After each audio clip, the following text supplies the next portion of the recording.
안녕하십니까. 숭실사이버대 박준호 교수입니다. 너무 오래간만이시죠? 사실은 그동안에 이제 여러분들 다음번 주에 보여드릴 텐데, 총남책 2021년 총남책을 쓰느라고 마지막 부분을 약 5개월 동안 고생을 했는데, 마지막 부분을 정리하느라고 이렇게 시간을 내질 못했습니다. 특별히 2학기 이제 이번 학기가 마지막인데, 2학기에 그 기말고사하고 뭐 여러 가지 학적 정리하는 바람에 시간을 제대로 못 냈습니다. 자, 이 시간서부터 이제 빠른 시간을 내서 설명을 드릴 텐데, 여러분들 2021년 땅값 미리 보기라고 그러는데, 내년도 땅값 예측하자 이거예요. 부동산 예측이다라고 그런 건 사실은 신이 예측을 하지 않는 이상은 점쟁이만도 못한다라고 그러죠. 그래서 여러분들 그동안의 제 경험에 의해서 또 대학에서 강의하고 있는 그런 교강에 의한 내용 가지고 여러분들 복합적으로 설명을 드릴 테니까 잘 들어두시기 바랍니다. 앞으로 이제 이 시간서부터는 일주일에 한 편씩 녹화를 하면서 되도록이면 10분 이내에서 10분 안팎에서 길어야 한 15분까지 해서 정리해 드리겠습니다. 이렇게 생각을 했어요. 집값이 오르고 나면은 꼭 땅값이 오른다. 요즘 얘기죠. 이건 제가 그동안에 한 30년 동안을 지금 얘기한 제가 겪어본 바에 의해서 집값이 오르고 나면 꼭 땅값이 올라간다. 그럼 요즘 상황을 가지고 여러분들이 이제 아마 분석을 하시면 대충 얘기가 나오게 되겠죠. 우선은 일반 경제와 부동산 시장, 부동산 경제를 한번 비교해 드리면은, 자, 경제가 전면적으로 안 좋다 그러면 대한민국 전체가 안 좋은데, 부동산이라는 건 요즘 뭐 또 김포가 뜬다 어디가 뜬다라고 그러는 얘기 많이 들어보셨죠. 그럼 다른 데는 조용한데 왜 그러냐, 또 다른 데는 조용한데 왜 강남만 그러냐, 또 아니면은 다른 데는 난리가 났는데 왜 강남은 또 조용하냐, 또 아니면은 지방에 대구는 또 조용한데 왜 부산이 그러냐라고 그러는데, 바로 부동산이라는 건 게릴라전이에요. 아셨어요? 그래서 일반 경기하고 부동산 경기를 예측을 할 땐 여러분이 상당히 좀 유념을 해 주시기 바라요. 그래서 일반 경기는 전국이 대상이에요. 그런데 주택 경기는 국지적이고 산발적인 현상이 뚜렷한데 제가 이제 설명을 드릴게요. 강남대, 강북, 수도권대, 지방 용인이냐, 김포냐, 또 뭐 고양시냐, 요즘 제 장관께서 한 말씀 하시는 것 때문에 난리가 나셨죠. 이 부동산은 현실을 다루는 과학이라고 그러는데 현실 학문이다. 그래서 부동산 전문가분들이 2021년 전체 시장 분석에 일희일비 하시지 마세요. 아셨어요? 그동안에 제가 오랜 동안의 경험에 의해서 여러분한테 설명을 드리는 겁니다. 자, 세 번째 장은 전부 10쪽으로 만들어 놨습니다. 자, 주택시장은 경기가 좋으면 사이클이 짧습니다. 자, 여러분들 지난번에 금년 봄에 저도 마찬가지지만 코로나19 소위 말해서 팬데믹에 의해서 전 세계적으로 경기 시장이 안 좋을 거다. 그래서 이거는 가을까지 가든가 모을 거다라고 그랬는데, 일반 경기가 그랬을 뿐만 아니라, 그런데 이게 뭐냐면 저금리로 가면서 전 세계의 많은 분들이 예견한 거고 상당히 많이 틀리게 부동산 시장, 특별히 주택 시장이 폭등하는 그런 결과, 대한민국만 그런 거 아닙니다. 전 세계가 거의 비등한 현상을 겪게 됐는데, 그런데 이게 뭐냐면은 바로 봄까지만 하더라도 가을 시장을 어쩌고 저쩌고 얘기를 했음에도 불구하고 이것이 순간적으로 변하는데, 이게 뭐냐면은 부동산 경기는 일반 경기하고는 좀 다르게 주택 경기가 상당히 상황이 좋다라 그러면 그 사이클이 좋습니다. 소위 말해서 호불호가 굉장히 빨리 일어난다고 보셔야 돼요. 근데 여러분들 2010년대 한번 겪어보셨죠? 이때 그 하우스 푸어라고 우리는 집값의 끝없는 추락이 약 30%가 떨어지게 되죠. 이때는 또 뭐냐면 불황이 길면 길수록 주택의 사이클, 순환 주기가 길어졌다. 이걸 여러분이 염두하세요. 그래서 앞으로 내년도에 어떤 부동산 전문가가 예견을 하시든 뭐든 시장에서 일어나는 상황 가지고 여러분이 잘 보셔서, 일반 경기하고는 관계가 없습니다. 보통적으로 일반 경기가 나쁠 때 주택 경기가 좋은 경향이 많았는데, 일반 시장에서 지금 얘기한 대로 주택 경기가 좋다 그러면 사이클이 짧아지는구나, 주택 경기가 불황이 길어진다 그러면 순환 주기가 길어진다. 이렇게 보셔야 돼요. 자, 이제 어떻게 해요? 토지 시장으로 가자 이거요. 지난번에 약 한 2주, 3주 정도 됐었죠. 저 녹화한 게 굉장히 좀 길었는데 아까 얘기한 대로 제 개인적으로 책을 만드는다든가 또 아니면 우리 대학하고의 이제 그 지금 얘기하는 2학기 마지막 학기에 대한 정리 관계 때문에 이렇게 됐습니다. 자, 우선 2000년도에 땅값에 대한 얘기인데 금년에 여러분들이 제가 연초에 얘기한 거 보면은 강남, 강북과 그 다음에 주변에 있는 보통 수도권의 서울과 접경 지역은 평당 2천만 원이라고 그랬어요. 이건 왜 2천만 원이냐라고 그러면은 이거는 내용이 다릅니다. 이제 바로 뭐냐면 강남은 약 6천대예요. 그 다음에 강북은 평당 3천만 원대입니다. 이거는 에버레이지 평균 지수를 얘기를 한 거예요.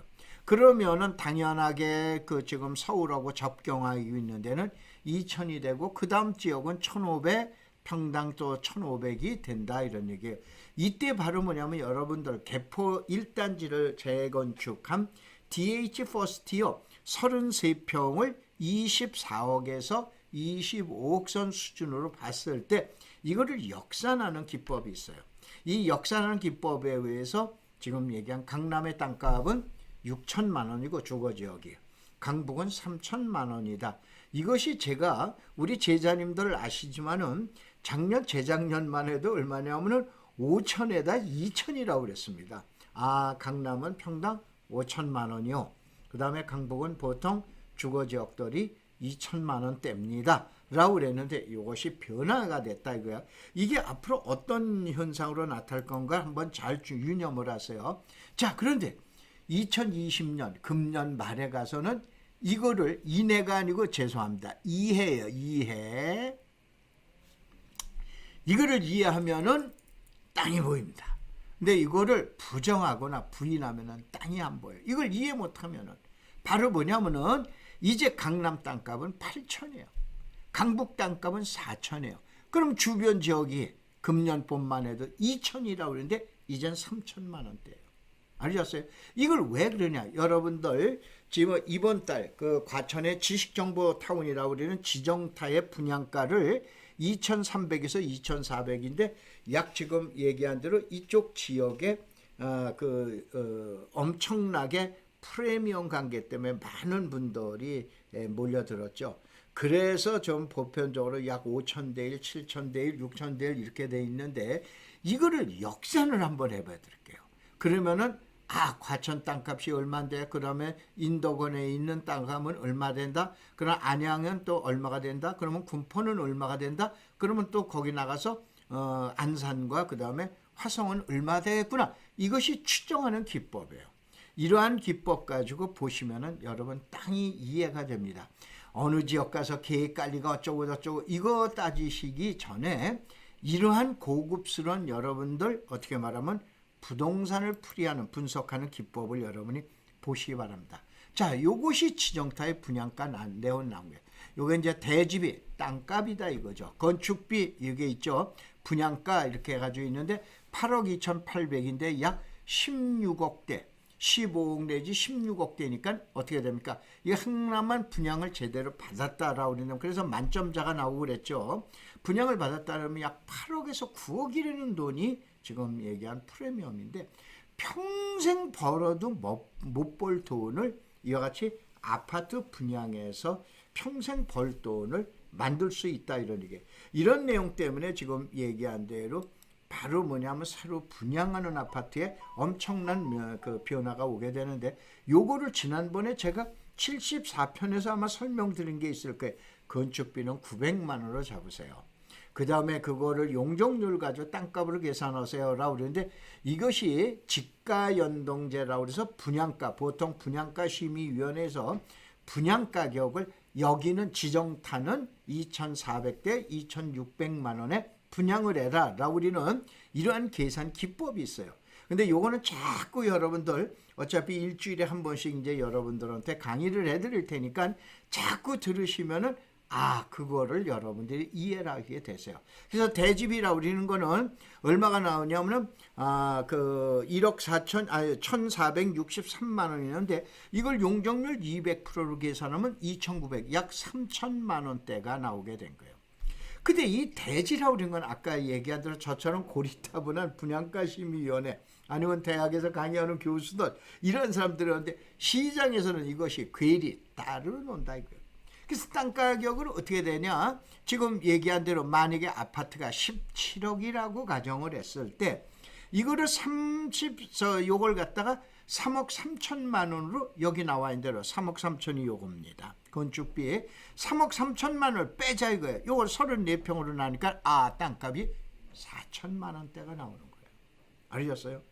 무슨 얘기냐? 다시 한번 분양가심의위원회에서는 3천만 원을 받지만은 시장에 나가서 그것이 지금 얘기한 8억대 아파트가 아니고 17억대 아파트다라고 그랬을 땐 땅값이 과천의 지정타 땅값은 얼마냐?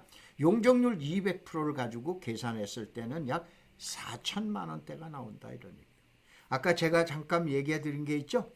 지금 얘기한 금년초는 2천대가 되는데 이제는 3천대나 4천대라는 걸 인정을 하셔야 돼요. 그래서 이제 여기에다 여러분 자료 하나 보여드릴게요. 이게 과천시 가련동에 지금 얘기한 지식정보타운 지정타의 땅입니다. 이것이 이제 공시지가예요. 이건 또 공시지가 가지고 계산하면 안 됩니다. 공시지가는 지금 얘기한 대로 이것이 과거가 아니죠. 얼마 전에 그린벨트 했을 때 땅가격이 평방미터당 64만 1,000원, 대충 약 200만 원대가 지금 얘기하는 과천의 땅값이었다 이거. 이거 가지고 자 주거지역을 일반 주거지역의 땅값이 200만 원이 있을 수가 없는 거죠. 그런데 분양가심의위원회에서는 이 내용 가지고 가격을 갖다 결정을 하고 그래놨다 이거죠. 그래서 자 빨리 결론 내보자 이거요. 과천 땅값은 평당 4천만 원이에요. 그럼 그 옆에 인도고는 평촌 얼마 줘야 돼요? 얼마 줘야 될 거예요? 여러분이 생각을 해보세요. 그 다음에 안양하고 군포는 그럼 그 다음에 안산하고 화성은. 자, 여러분들이 2021년 토지시장 한번 예측을 한번 여러분이 해보세요. 그렇잖아요. 다 의견이 다른데 여러분이 한번 생각을 해보셔라 이게. 그러면 그렇구나. 토지에 대한 가격은 이렇게 해서 계산을 했구나. 근데 이거는 주택하고는 다르죠. 사이클이 다르죠. 그래서 이제 그거 설명을 한번 드릴 거예요. 여러분들 이러한 자료들은 다음에 오세요. 다음에 오시면 검색어가 황막사가 있어요. 황막사가 뭐냐면 황사 막는 사람들입니다. 제가 1999년 IMF 다음 해에 대한민국에서 가장 먼저 황사를 막기 위해서 중국의 사막에 가서 나무 심은 장본인입니다.